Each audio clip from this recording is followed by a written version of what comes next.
right, nag, nag, nag. Mom always told you not to wait till the last minute.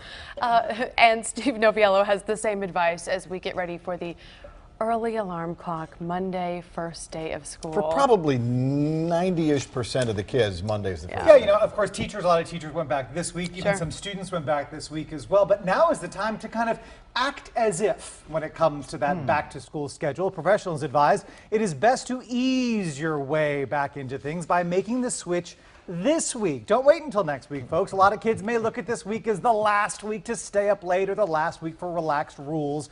But that week ideally is actually 2 weeks. So you've already missed it, folks. It was last week, Right. okay? Now is the time to make the changes. Yeah, what kind of changes, aside from getting up at 4:30 a.m. so they can get the very top of good day, what other changes should they be making for that first Well, week? number one is start early. As we mentioned, this is the week to do it, right? School year bedtime should start this week, so it's not a fight next week.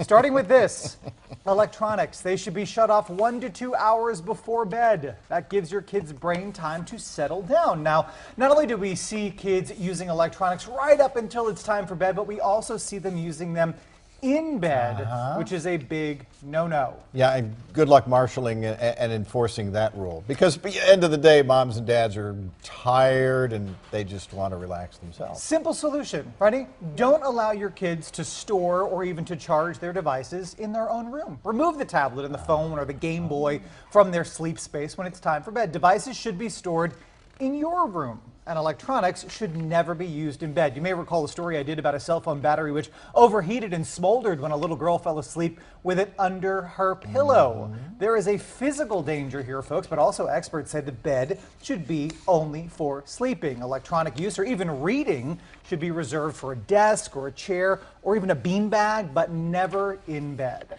I know that this is for kids for back to school, but I think this advice is probably good for all of us. I need to really follow this. And you also say that setting the mood helps. What do you mean by that? It does. You know, as adults, you know, we set the mood all the time. Guests coming by for dinner, you may dim the lights, light some candles. Same thing for bedtime, folks. Avoid bright lights, avoid loud music, high energy activities, anything which will overstimulate your kids.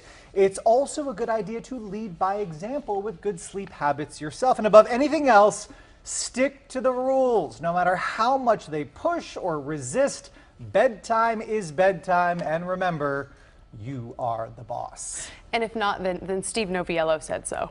Exactly. Steve's the I'll boss. be over to check on bedtime, make sure everybody's getting some Yeah, shut you'd eye. be okay with being the bad guy in any house, right? Sure, in your house, no problem. Right? Thank you, Steve. bet.